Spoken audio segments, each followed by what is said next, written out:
তো শেখ হাসিনা নেতৃত্বে আজিজ হয়েছে, শেখ হাসিনা নেতৃত্বে বেনজির হয়েছে, শেখ হাসিনা নেতৃত্বে মতিউর হয়েছে, শেখ হাসিনা নেতৃত্বে আসাদ হয়েছে। যদি বেনজির দুর্নীতিবাজ হয় তো আমরা বলবো শেখ হাসিনা দুর্নীতিবাজের গডফাদার। যদি আসাদ আজকে দুর্নীতিবাজ হয়ে থাকে তাহলে গডফাদার কে হবে? শেখ হাসিনা তাদের গডফাদার হবে। কাজী গডফাদার কোনোদিন সন্ত্রাস দমন করতে পারে না। কাজে আল্লাহ আমার বাংলাদেশে মেধার ভিত্তিতে চাকরি হবে, কোঠার ভিত্তিতে নয়।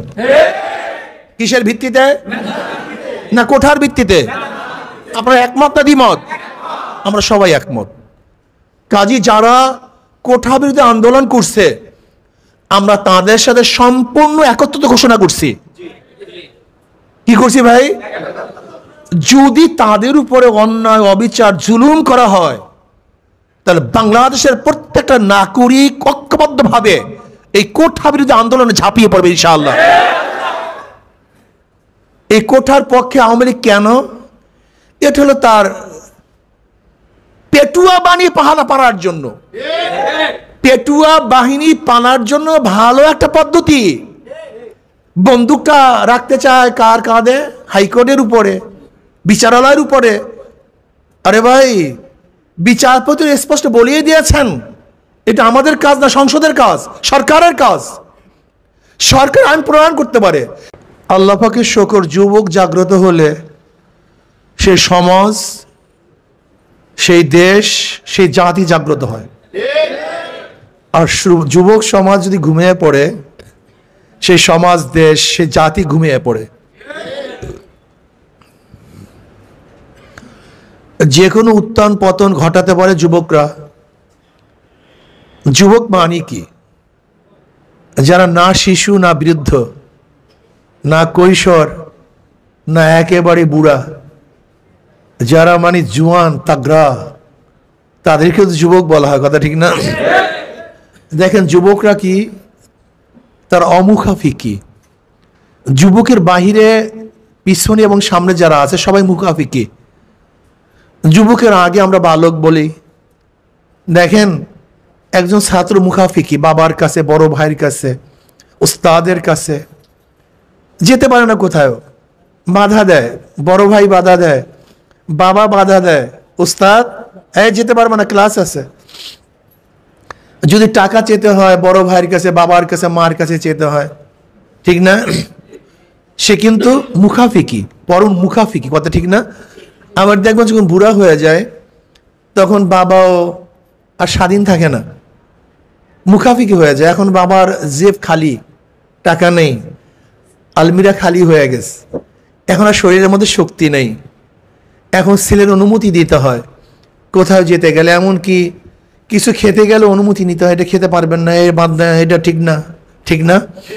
কিন্তু যুবক বয়স এমন একটা বয়স, সে স্বনির্ভরশীল, তার কাছে সবাই চায়, সে কারোর কাছে চায় না। এই আপনারা যারা যুবক আছেন, আপনারা ভাইকে দেন, বোনকে দেন, বাবাকে দেন, মাকে দেন, সমাজকে দেন, কি কথা ঠিক না? তো যে ব্যক্তি দেয় সমাজকে সেই তো কিছু করতে পারে। যে স্বনির্ভরশীল সেই তো কিছু করতে পারে, পরনির্ভরশীল মানুষ কিছুই করতে পারে না। যেহেতু আপনারা যুবক, স্বনির্ভরশীল, আপনারাই পারেন সমাজকে পরিবর্তন করতে, এই দেশের জুলুম অত্যাচারকে চিরতরে হটিয়ে ইনসাফ কায়েম করতে। দেখেন আজকে বাংলাদেশে কোঠা বিরোধী আন্দোলন চলতেছে। আপনারা কি জানেন কোঠা বিরোধী আন্দোলনটা কি? কোঠাটা কি? আপনারা অনেকেই জানেন না। 56% কোঠা ভিত্তিক চাকরি হবে। যদি 100 জন ম্যাজিস্ট্রেট নেওয়া হয়, এর মধ্যে 56 জন কোঠায়। আপনি চিন্তা করতে পারছেন মেধা কোথায়? মেধার দাম কোথায়? আর সেই 56 জন যে কোঠায় যাবে, কি অবস্থা? অবস্থাটা কি? আজকে দেখেছেন পত্রিকা এসছে, বিভিন্ন রিপোর্টের মধ্যে আসছে, একজন মুক্তিযোদ্ধা, তার সন্তান হলো 1 জন, 2 জন, কিন্তু তার সন্তান দাবি করছে 7 জন। আজকে পত্রিকায় দেখেন মোট 9 জন, 7 আর 2 9, 2 জন অরিজিনাল আর 2 জন মুক্তিযোদ্ধা কোঠায়। মুক্তিযোদ্ধা কোঠায় বোঝেন না? যেরকম মুক্তিযুদ্ধে কোথায় চাকরি দেওয়া যায়, মুক্তিযুদ্ধে কোথায় ছেলেও নেওয়া যায়। আমি যা দেখলাম আর কি, সন্তান না হইলেও মুক্তিযুদ্ধে কোথায় সন্তান জন্মগ্রহণ করানো যায়। এ খুব দারুণ মজার ব্যাপার। এতদিন জানতাম মুক্তিযুদ্ধ কোঠায় বা অন্য কোঠায় চাকরি দেওয়া হয়, কিন্তু এখন দেখা যায় যে মুক্তিযুদ্ধ কোঠায় সন্তানও জন্ম দেওয়া হয়। দারুণ কোঠা। এদেশের মেধাবী ছাত্ররা কি করবে? ঘাস কাটবে? তারা কি ঘাস কাটবে? আমাকে বলুন তো। একটা ক্লাসের মধ্যে মনে করেন কতজন মেধাবী থাকে? গোল্ডেন এ প্লাস কতজন পায়? গোটা বাংলাদেশে যে পরীক্ষার্থী ছাত্ররা, এর মধ্যে ফার্স্ট ক্লাস ফার্স্ট কতজন হয়? একজন। আগে যখন এই সিস্টেমের পরীক্ষা ছিল, এখন গোল্ডেন এ প্লাস 100 মার্কস কতজনে পায় বাংলাদেশে? আমাকে বলুন তো। 95% মার্কস কতজনে পায়? অথচ সেই ব্যক্তি চাকরি পাবে না, আর আমি নাখারাস্তা, কিছুই পারি না, আমি কোঠার ভিত্তিতে চাকরিতে ঢুকে যাব। তা বাংলাদেশ গোল্লায় যাবে না আসমানে যাবে? এটা গোল্লাই যাবে। সেই অবস্থা চলতেছে। এটা হতে পারে? এটা সম্ভব? বুঝলাম কোঠাটা কি নাতিপুতি 14 গোষ্ঠী সে কোঠার আন্দারে থাকবে। লুটপাট নাকি? না ফাইজলামি নাকি? এদেশের খেটে খাওয়া মানুষের টাকা দিয়ে, এদেশের রক্ত ঝরা মানুষের টাকা দিয়ে, ঘাম ঝরানো মানুষের টাকা দিয়ে, আজকে খাজনা ট্যাক্স ভ্যাটের পয়সা দিয়ে এখানে পাগলামি চলবে, যা ইচ্ছা তাই চলবে, যা চলতে দেওয়া হবে না।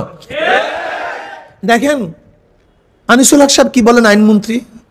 যারা কোঠা বিরোধী আন্দোলন করে তারা পাকিস্তানের প্রেতাত্মা, রাজাকারের সন্তান। রাজাকার আর মুক্তিযোদ্ধা, এই বৈষম্যমূলক দুইটা শব্দকে বাংলাদেশ থেকে তুলে দিতে হবে। এই দুইটা শব্দ হলো বাংলাদেশকে ধ্বংস করার চক্রান্ত। কোথায় ৫-৫০ বছর চলে গেছে আজকে স্বাধীনতার বয়স। এখন কিসের বৈষম্যতা আসবে? এখন ভারতের রাজাকাররাই এই শব্দ জিয়ে রাখতে চায়। ভারতের রাজাকাররা যারা এই দেশকে ভারত করতে চায়। ইদানিং দেখেছেন আপনি প্রাইম মিনিস্টার ভারতের সাথে যে আবারও গোলামি চুক্তি করেছে, 3টা চুক্তি নবায়ন করেছে আর 7টা চুক্তি নতুন করেছে। বাংলাদেশের কবলে কিছু না। ওহি আলু কি তরকারি জো পহলি থি সো আব ভি হ্যায়। ওই যে আমরা আলু তরকারি প্রথম থেকেও খাইতেছি, আজকেও সেই আলু তরকারি। কপালের মধ্যে গোশ আর মাছ নাই। ওহি আলু কি তরকারি জো পহলি থি সো আব ভি হ্যায়। একই আলু তরকারি। অথচ ভারত আমাদের বুকের উপর থেকে যাবে, ভারত আমাদেরকে কিছুই দিবে না। নেপালে যাওয়ার জন্য মাত্র 22 কিলোমিটার রাস্তা, ভুটানে যাওয়ার জন্য মাত্র 35 কিলোমিটার রাস্তা, সেখানে আমরা ট্রানজিট পাচ্ছি না। অথচ ভুটান থেকে, নেপাল থেকে বহুত পাথর আসে, বহুত গাছ আসে, আচ্ছা সাগরের মধ্য থেকে অনেক টাকা লাগে। যদি আমরা নেপালের সাথে, ভুটানের সাথে বাণিজ্যিক চুক্তিতে আবদ্ধ হতে পারতাম, এ দেশ অনেক লাভবান হতো। আমাদের দেশের হাজারো মাস সেখানে যেত, লাভবান হতাম। অথচ আজকে ভারতের corridor, not the transit. Transit এক জিনিস, করিডোর ভিন্ন জিনিস। ট্রানজিট হলো এক দেশের থেকে আরেক দেশে যাওয়া, অন্য দেশ পেরিয়ে অন্য দেশে যাওয়ার নাম কি ট্রানজিট। যেরকম বিমান এখান থেকে যায় সৌদি আরব, অনেকগুলি দেশ পাড়ি দিয়ে যায়, এটা হলো আকাশের ট্রানজিট। এখান থেকে সাগর থেকে যায় লঞ্চ, স্টিমার, এটা হলো নৌ ট্রানজিট। আর একটা স্থল ট্রানজিট, যেটা হলো এক দেশের উপর থেকে আর এক দেশ। যেমন আমাদের দেশের উপর থেকে যদি ভারত মিয়ানমারে যাইতো, সেটা হলো ট্রানজিট। আর ভারত আমাদের দেশ পাড়ি দিয়ে যদি ভারতেই যায়, এর নাম করিডোর। কথাটা বুঝাতে পারেন নাই? এর নাম কি? এখানে ভারত, এখানেও ভারত, মাঝখানে আমাদের দেশ। আমাদের দেশ ব্যবহার করে ভারত ভারতে যাবে, এর নাম কি ভাই? আর আমাদের দেশ ব্যবহার করে ভারত মিয়ানমারে যেত, এটার নাম কি? ট্রানজিট। ট্রানজিট এক জিনিস, করিডোর ভিন্ন জিনিস। কথাটা বুঝাতে পারি নেই? আমরা ভারতকে দিচ্ছি কি? করিডোর। অথচ আমরা ট্রানজিট চাই, যে আন্তর্জাতিক আইন, সেটা আমাদেরকে ভারত দিচ্ছে না। আপনি কি জানেন মোংলা বন্দর ভারতকে ছেড়ে দিয়েছি, চিটাং বন্দর ভারতকে ছেড়ে দিয়েছি। কিভাবে ছাড়ছি জানেন? আপনি বিশ্বাস করতে পারবেন না, যদি ভারত আমাদের দেশের কোনো জাহাজ মাল খালি করে, ওই মুহূর্তে যদি ভারতের জাহাজ আসে, তা চুক্তিটা হলো এই যে স্বামীর দেশের জাহাজকে আগে অগ্রাধিকার দিয়ে আমাদের দেশের জাহাজকে সেখান থেকে বিদায় নিতে হবে, সরে যেতে হবে। বুঝাতে পারিনি? স্বামীর দেশ বুঝেন নাই তো আবার অনেক, এর জন্য চুপচাপ আছেন। ভারতের সাথে আমাদের বাংলাদেশের সম্পর্কটা স্বামী স্ত্রী সম্পর্ক। আমাদের দেশে ভারতের সাথে সম্পর্কটা কি ভাই? আমি বলিনি, পররাষ্ট্রমন্ত্রী বলছে স্বামী স্ত্রী সম্পর্ক। মোমেন সাহেব, সে তো পররাষ্ট্রমন্ত্রী, ভুল বলছি, আইনমন্ত্রী নয়, পররাষ্ট্রমন্ত্রী। তাহলে দেখেন যে একজন স্বামী হবে, একজন স্ত্রী তো হবে। এখন যাকে স্বামী বানান আর যাকে স্ত্রী বানান, সাধারণত স্ত্রী তো একটু ছোটই হয়, স্বামী তো বড় হয়েছে। ভারত যেহেতু বড়, এর জন্য স্বামী বানাই দিলাম আর কি। যাই হোক, আমি সেটা বলতে চাই না। আমি যেটা বলতে চাই, যেখানে আমাদের সাথে গোলামি চুক্তি হচ্ছে, আমাদের দেশ পাড়িয়ে তারা দেশে যাবে, অথচ আমাদের কোনো স্বার্থ নেই। কত ইনকাম হয়েছে করিডোর থেকে আমরা জানতে চাই। আজকে নৌবন্দর থেকে কত ইনকাম হয়েছে আমরা জানতে চাই। আপনি শুধু পদ্মা সেতুর থেকে প্রতি মাসে কত ইনকাম হয় এটা জানান। তা ভারতকে যে এত বড় করিডোর দিয়ে দিছি, সেখানে কত ইনকাম, এটা আমার জানার দরকার আছে কি নাই? অবশ্যই জানার দরকার আছে। আমরা জানতে চাই কত ইনকাম হয়েছে। ভারত আমাদের বন্ধু কি শত্রু, এই বিষয়ে সেদিকে বরিশালে বক্তৃতা করেছি, আপনারা শুনিয়ে নিয়েন, এটা দরকার আছে। যাই হোক, বাংলাদেশে মেধার ভিত্তিতে চাকরি হবে, কোঠার ভিত্তিতে নয়। কিসের ভিত্তিতে? না কোঠার ভিত্তিতে। আপনারা একমত না দ্বিমত? আমরা সবাই একমত। কাজী যারা কোঠা বিরোধী আন্দোলন করছে, আমরা তাদের সাথে সম্পূর্ণ একত্রিত ঘোষণা করছি। কি করছি ভাই? যদি তাদের উপরে অন্যায়, অবিচার, জুলুম করা হয়, তাহলে বাংলাদেশের প্রত্যেকটা নাগরিক ঐক্যবদ্ধভাবে এই কোঠা বিরোধী আন্দোলনে ঝাঁপিয়ে পড়বে ইনশাআল্লাহ। এই কোঠার পক্ষে আওয়ামী লীগ কেন? এটা হলো তার পেটুয়া বানিয়ে পাহারা পাড়ার জন্য, পেটুয়া বাহিনী পানার জন্য ভালো একটা পদ্ধতি। বন্দুকটা রাখতে চায় কার কাঁধে? হাইকোর্টের উপরে, বিচারালয়ের উপরে। আরে ভাই, বিচারপতি স্পষ্ট বলিয়ে দিয়েছেন, এটা আমাদের কাজ না, সংসদের কাজ, সরকারের কাজ। সরকার আইন প্রণয়ন করতে পারে। আপনাকে জানেন সংসদ এবং বিচারালয়ের মধ্যে পার্থক্যটা কি? এটা আমরা অনেকেই জানি না। সংসদ আইন প্রণয়ন করে আর বিচারালয় সেটা বাস্তবায়ন করে।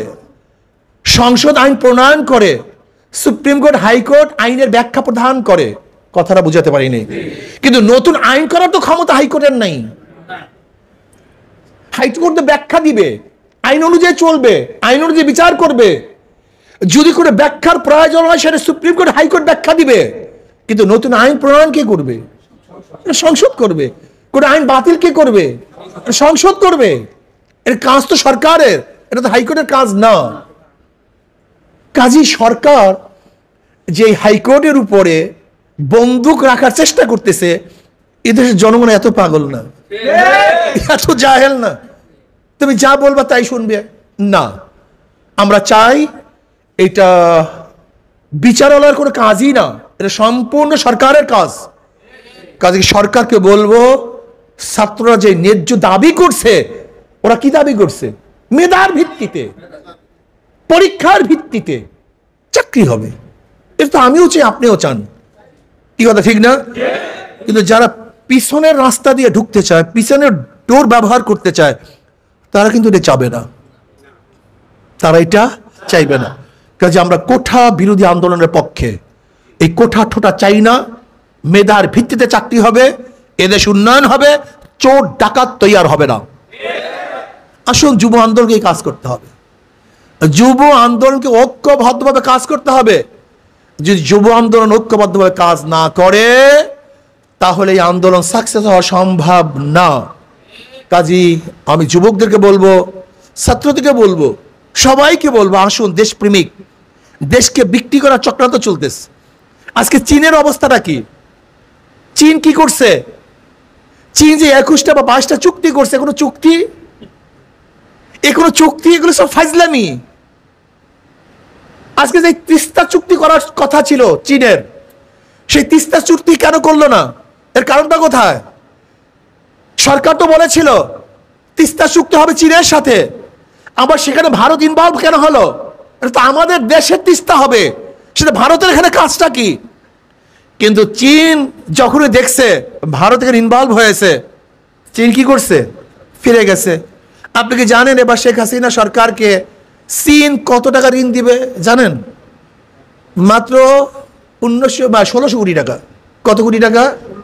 1600 কোটি টাকা। অথচ ফরিদপুরের ছাত্রলীগের এক সভাপতি এ দেশ থেকে পাচার করছে কত হাজার কোটি টাকা? কথা বলেন না কেন? আর চীন মাত্র দেবে কত টাকা? এই টাকা এত খয়রাতো না, এটা আপনাদের এই ময়মনসিংহের ড্রেন করার জন্য যে টাকা বরাদ্দ হয় সে টাকাও তো এটা না, সে টাকাও না। এর জন্য তড়িঘড়ি করে সময়ের আগে চীন থেকে চলে আসছে। আমরা লজ্জিত, আমরা দুঃখিত, আমরা মর্মাহত। আপনি ভাববেন একজন রাজনৈতিক বন্ধু আর একজন উন্নয়ন বন্ধু, ও ডাল চাল হামার আর ফুটেঙ্কা তোমারা, উন্নয়ন করবো আমি আর রাজনৈতিক চুক্তি করবো তুমি ভারতের সাথে। এই উন্নয়নের টাকা কোনো পাগলে বরাদ্দ দেয়? আমাকে বলেন তো, কি আজীব মানুষ। এদের মাথার মধ্যে কোনো গোলটোল আছে কিনা আমি জানি না। ওবায়দুল কাদের সাহেব কি বললেন? ভারত আমাদের রাজনৈতিক বন্ধু আর চীন আমাদের উন্নয়নের বন্ধু। খাওয়াবো দাওয়াবো আমি, প্রেম করবো তোমার সাথে। কথা বল, এরকম প্রেমে কি করে পাগলেও খাওয়ায় আমাকে বলেন তো? হ্যাঁ, শাড়ি কাপড় দেবো আমি, লিপস্টিক আর সোনো সব দেবো আমি, আর তুমি আড্ডা মারবো মুখের সাথে। এরকম শাড়ি চুরি কেউ দেয় কাউকে? আমাকে বলেন তো, কি পাগল। এ বলতেছে রাজনৈতিক বন্ধু হলো চীন, এটা ভারত, আর উন্নয়নের তার মানে লিপস্টিক, ফেস পাউডার আর কি কি জানি ব্যবহার করে মহিলা, আমি জানিও না। এগুলো আমি কিনিও না, কিনে অন্য মাসের দরকার আমাদের সবারই, কথা ঠিক না?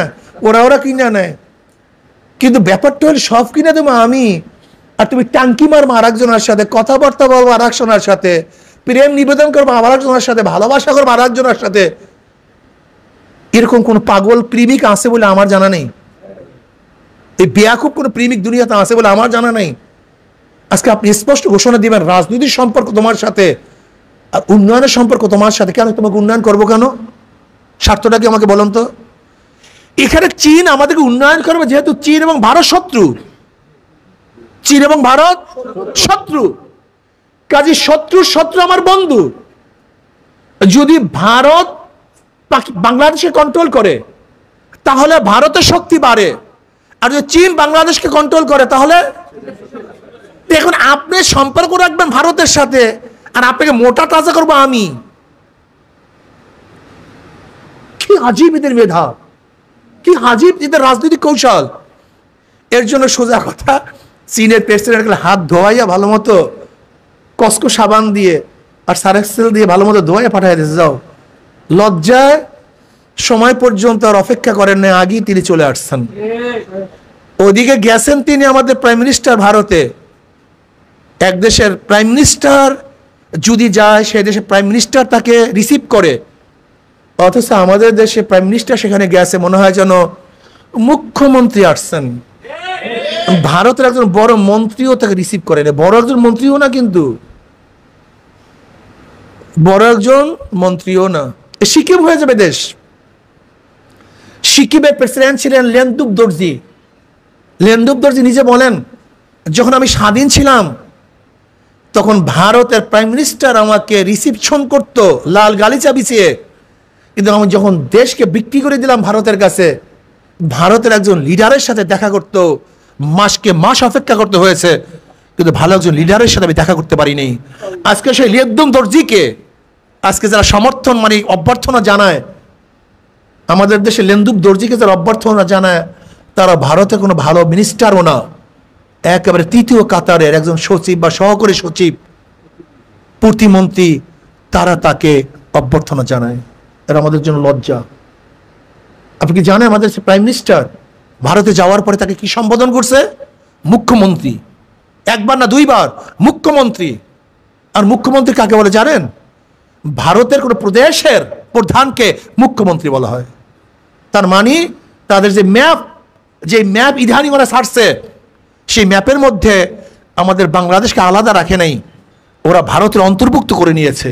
ওদের ভবিষ্যৎ টার্গেট আজকে হোক কালকে হোক অখণ্ড ভারত, আবার এই বাংলাদেশকে ওরা অ্যাক্ট করবে। এর জন্য যুবক সমাজকে ঐক্যবদ্ধ হতে হবে, সচেতন হতে হবে, এই ভূখণ্ডকে রক্ষা করতে হবে, এই ভূখণ্ডের দালালদেরকে আর একবার যুদ্ধের মাধ্যমে এদেশ থেকে উৎখাত করতে হবে ইনশাআল্লাহ। তাহলে আল্লাহ আমাকে এবং আমাদের সবাইকে সচেতন হয়ে দেশ রক্ষার আন্দোলনে, দেশকে উন্নয়নের আন্দোলনে শরীক হওয়ার, কাজ করার, যুদ্ধ করার, জিহাদ করার তৌফিক আল্লাহ আমাদের সবাইকে দান করেন। আর চুরির ব্যাপারে কি বলবো, তা তো দেখেছেন, বেনজির, মতিউর, আসাদ, এগুলি কিছু না। মতিউরকে মতিউর বানাইছে কে? বেনজিরকে বেনজির কে বানাইছে? এই বেনজির একসময় র্যাবের প্রধান ছিল, এই বেনজির একসময় আইজির প্রধান ছিল, পুলিশের প্রধান ছিল, আইজি ছিল। এই বেনজিরের র্যাবের প্রধান এবং পুলিশের প্রধান, এই দুই অবস্থায় শেখ হাসিনা দুইবার অবৈধ ক্ষমতায় আসছে। এনার কারণে এই আজিজ কে বানাইছে? আজকে আমরা সংসদে কি শুনি? জিরো টলারেন্স ঘোষণা করবে। কে করবে? সন্ত্রাসীদের গডফাদার, সে নাকি জিরো টলারেন্স ঘোষণা করবে।